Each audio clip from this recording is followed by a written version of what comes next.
Welcome to Purana Talk. Purana Talk. It's Leon. Leon. I'm Alan. I'm we're reading the Garuda Purana. It's a big one. We're in the second kanda, or gigantic section. And of that section, we're in chapter 38. And the chapter has a title on salvation, heaven, gifts, pilgrimage, and good deeds. All of them worthy of capital letters, except for good deeds for some reason. But we will faithfully transcribe. Garuda, Lord of Birds, Mount of Vishnu, Vahana, vehicle, if you will. Garuda said, O Lord, please explain to me the nature of salvation in heaven, realizable or accessible by gifts or pilgrimages. How does a man attain salvation, and how does he reach and stay in heaven for a long time? What are the causes of fall of living beings from heaven and other regions among the upper 7 worlds? After obtaining human form in any of the 13 castes in Bharata, if a man dies in a holy center, he is never born again. Now, Garuda said, and there was a big question, that was 1 through 3, and now 4 begins after, talking, but it didn't ever say Vishnu said or the Lord said like it usually does, but I think it means that. It just left it out this time. So I think this is God answering. After obtaining human form, that's how God sounds. He's a radio announcer from a previous era. All right, 4. After obtaining human form in any of the 13 castes in Bharata, meaning India, if a man dies in a holy center, he is never born again. The 7 cities of Ayodhya, Mathura, Maya, Kanchi, Avantika, Kashi, and Dwaravati confer salvation. I've been to some of these. Some of these I'm not sure what they are, like Maya. I've been to Kanchi, Kanjivaram. I'm not sure where Avantika is. Kashi is, of course, Benares. And Dwaravati. Dwaravati. I don't know where that is, unless it's Dwarka, which is a holy place. 6. If at the time when the vital airs have reached the throat, which is another way of saying death is imminent, a man says, I have renounced, he attains the region of Vishnu after death and is not born again. This is to be considered desirable, not getting born again, in case you were thinking that was a good thing. Yeah, it's one of the areas where witchcraft splits from Hinduism. We want to be reborn again. They pray not to be. Anyway.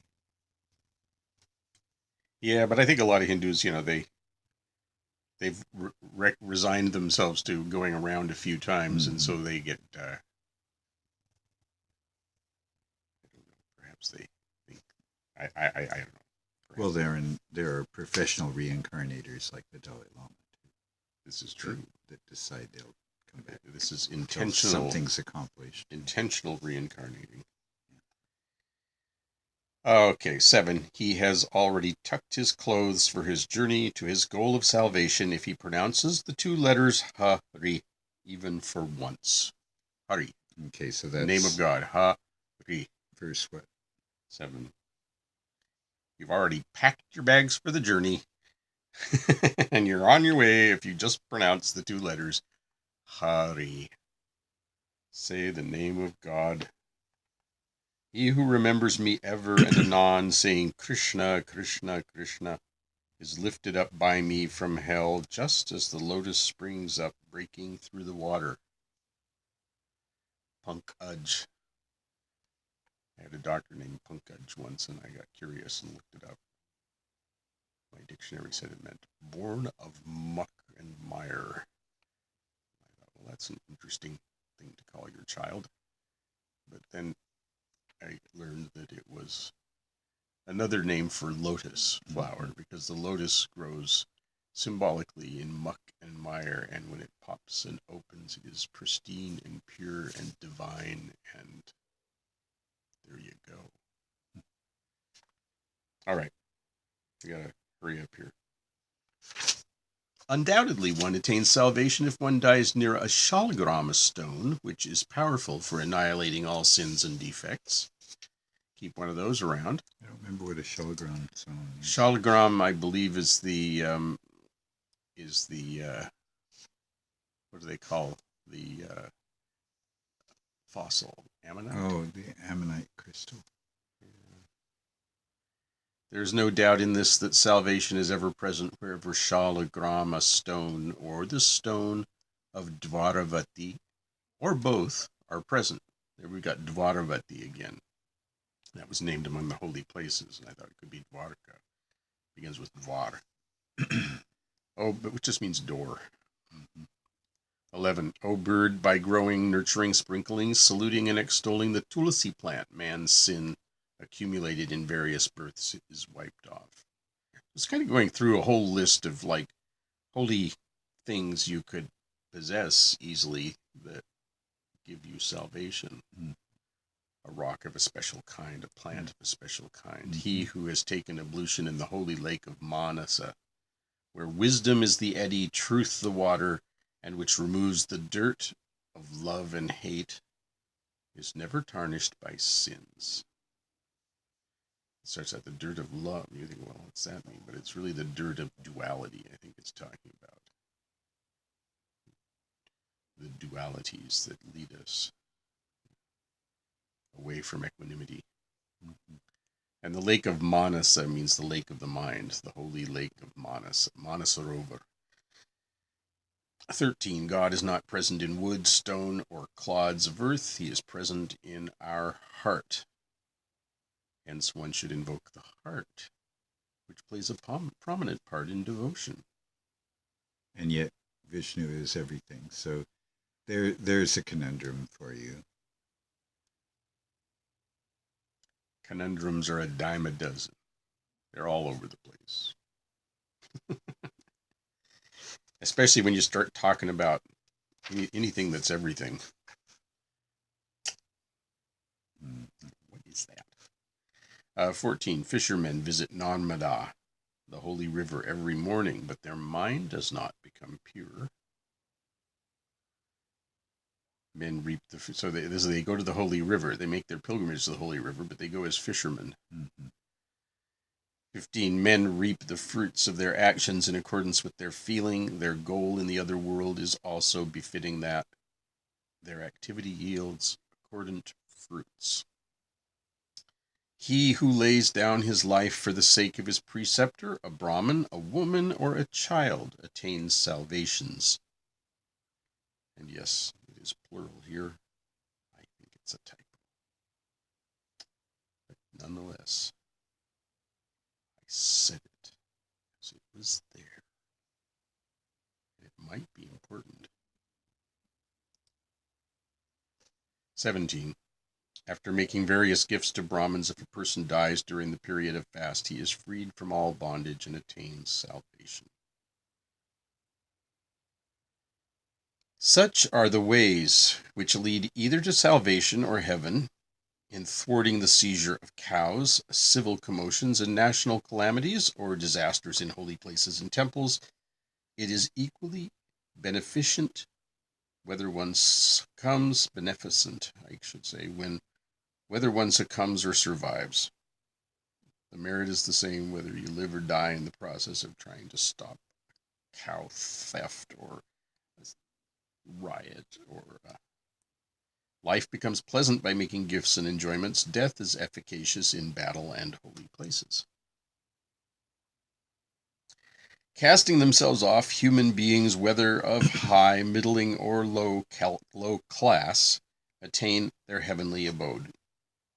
A man dying in Harikshetra, Kurukshetra, Bhrigukshetra, Prabhasa, Shrishala, Arbuda, Pushkara, or Bhuteshwara attains heavenly abode for the period of a day of Brahma, and thereafter falls to the earth. I.e., gets reborn. He doesn't just you know, drop. Oh, found another one in the backyard, Maud. Dig a hole. Okay. He was there for a day of Brahma and then, woo! Okay, enough of that nonsense. 23. He who accords gifts to a Brahmin devoted to the observance sufficient to last for a year raises his family and is honored in heaven. He who offers a virgin in marriage to a Brahmin well versed in the Vedas shall stay in Indraloka along with the members of his family.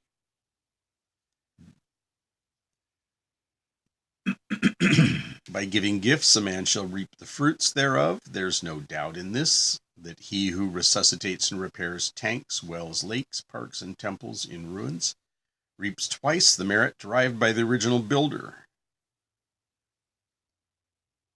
So fixing it gives you twice the merit of making it in the first place. Seems hardly Yeah. equitable, but okay. Well, one of my first impressions on going to India many years ago was that there was a maintenance problem. Mm-hmm. People didn't do it. Yeah, you see a lot of things that seem to be in disrepair. My attitude sort of changed about that over some time.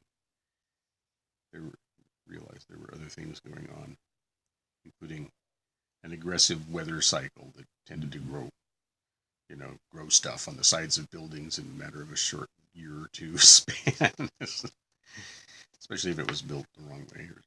Okay, he who gives to a scholarly Brahmin burdened with a family ornaments for the ears, neck, fingers, and arms, a cozy house, fully furnished with utensils and other requirements, a cow with the contrivances to prevent chillness, gusts of wind and scorching heat, is honored in heaven for 35 million years.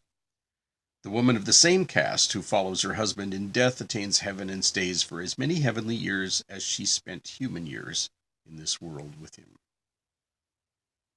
Sati again.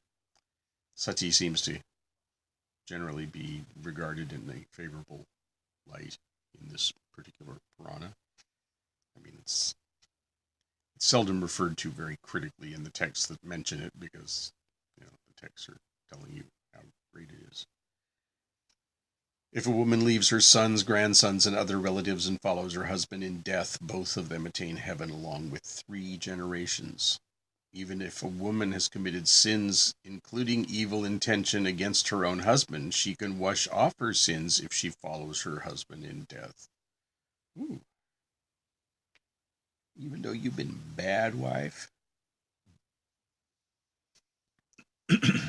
Footnote says, refers to sati custom, which seemed to be optional when this Purana was written. So at least the translator recognizes that there's a certain archaicism in this that seems to have been an option at this time in history. It's not legal in this day and age, though it may, I don't know when the last recorded sati was, but I remember one happening in the 80s, 70s, 80s. Well, I remember an unwilling one that showed up in the news somehow. Yeah, well, there's been wife burnings and bride burnings. I mean, that's sort of an unwilling.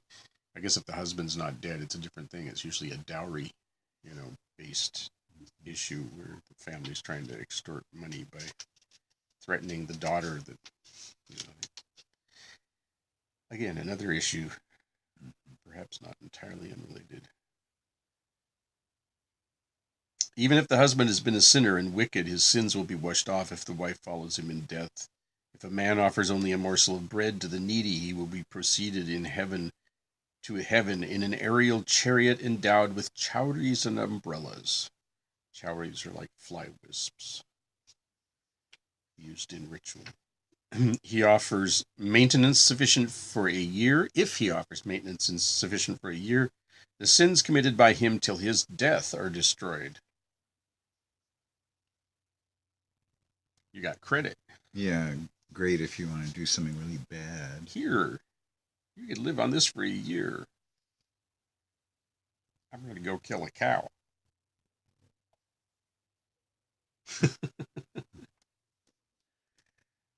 35. If he helps a Brahmin to celebrate the marriage of his daughter, he washes off his sins of the past, future, and present births.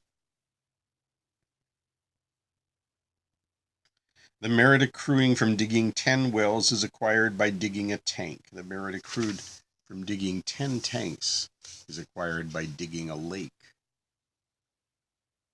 O bird, a drinking water shed erected in a dry place is equal to digging 10 lakes. The drinking water shed erected in a dry place is equal to a gift to an indigent Brahmin. He who shows mercy to living beings becomes a leader of the world. By means of meritorious deeds like these, one can attain heaven. After reaping the fruits of his virtuous deeds, one becomes well established. Leaving off useless, insignificant activities, one shall ever be virtuous. Gifts, truth, and mercy constitute the essential characteristics of the three worlds. A gift made to an indigent man is excellent. The worship of a linga in a secluded place is so. If a man contributes to cremate the corpse of an orphan, he reaps the fruit of performing millions of sacrifices.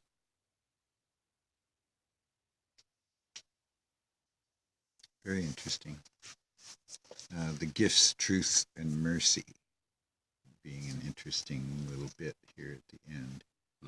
Leaving off useless, insignificant activities, one shall ever be virtuous. Gifts, truth, and mercy constitute the essential characteristics of the three worlds. In order. Yeah, gifts on this world, I assume. Truth and Your mercy choice. being the higher ones. I assume.